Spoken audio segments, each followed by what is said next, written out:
Hi, I'm going to show you how to really dress up your power chords to get a really strong rock sound out of your Strumstick. And we're going to break this into a couple of different elements. So the first element is the fingering itself. So I'm using my first finger and I'm squeezing all three strings with one finger. And when you do that, instead of having your palm up wrapped around the neck like this, kind of drop your thumb down, give yourself some space between the palm of your hand and the neck.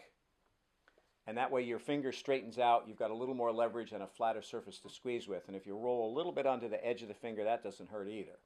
So we've got the finger holding all the strings at the 3rd fret, at the 5th fret, and at the 4th fret.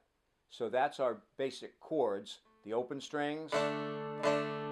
I've turned the distortion off for now so you can hear what's going on. 3rd fret, 5th fret, and then 4th fret. And the rhythm, the most simple rhythm would be.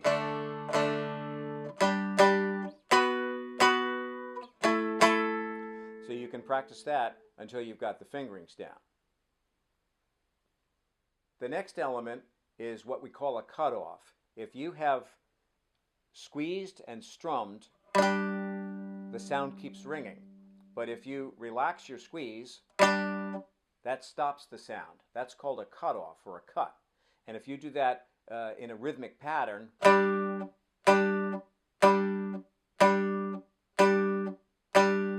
you can see that the stopping the sound adds a little rhythmic pulse, just like the strumming does. Not as dramatic, but it really punctuates what you're playing. So the exercise for that is squeeze the strings and strum. You can almost think of that as one thing. Squeeze and strum, and then relax. Squeeze and strum, relax. Now you're not taking your finger off when you relax. You're just not squeezing. Your fingers are still touching all the strings, but because it's not fretted, they're muffled.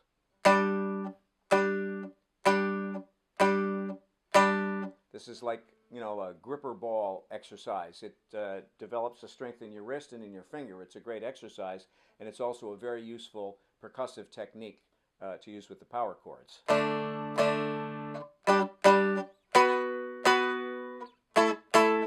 You can hear how the 3rd fret and the 4th fret notes I punctuated. And then I let the 5th fret continue to ring. So it's.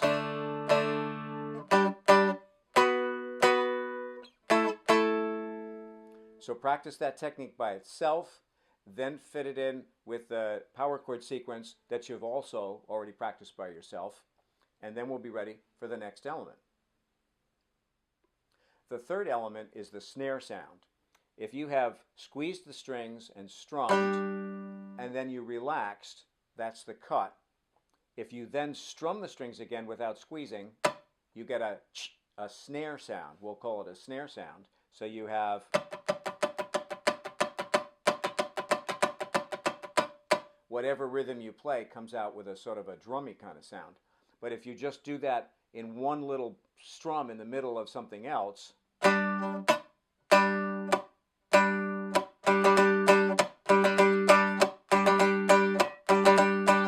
it's almost like a cymbal hit. So practice this. Squeeze, strum, relax, then strum again without squeezing. Now this is kind of like, rubbing your head and patting your stomach. So take your time and practice that.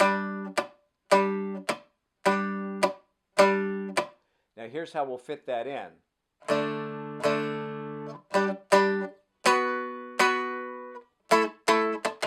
See that little I threw in after that last cut? That's a simple way to put it in.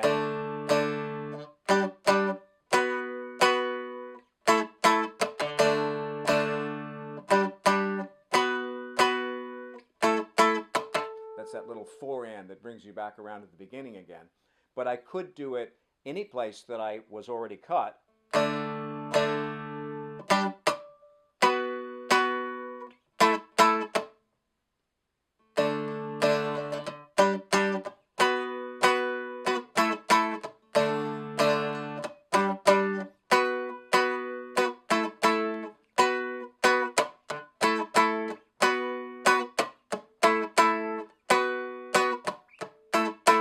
I'm going and cutting off, snaring, and then snaring right on top of the next note before I even squeeze it. There I'm doing 2 snares before I even play that 3rd fret note.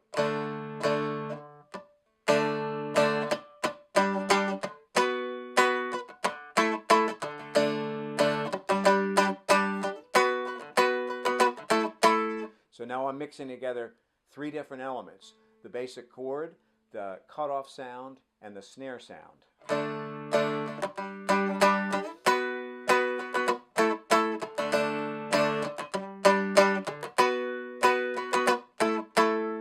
Now every time I do that, I might do it a little differently, and you can add upstrums and extra downstrums in depending on how you're interpreting the rhythm. So if you're doing the very basic rhythm,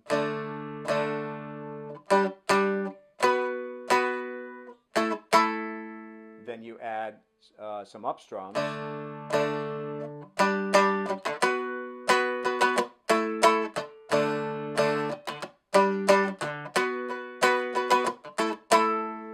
And that gives you kind of a broad palette to try all those different effects on.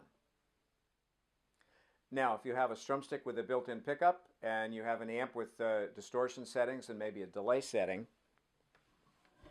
now it starts to sound like the record.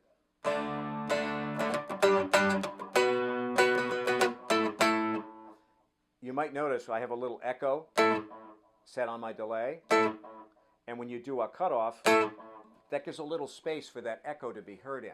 So you'll hear that.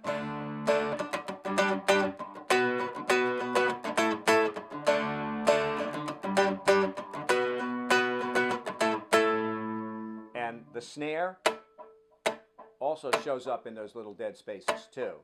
So these percussive techniques really pay off when you're playing with a little distortion and some echo.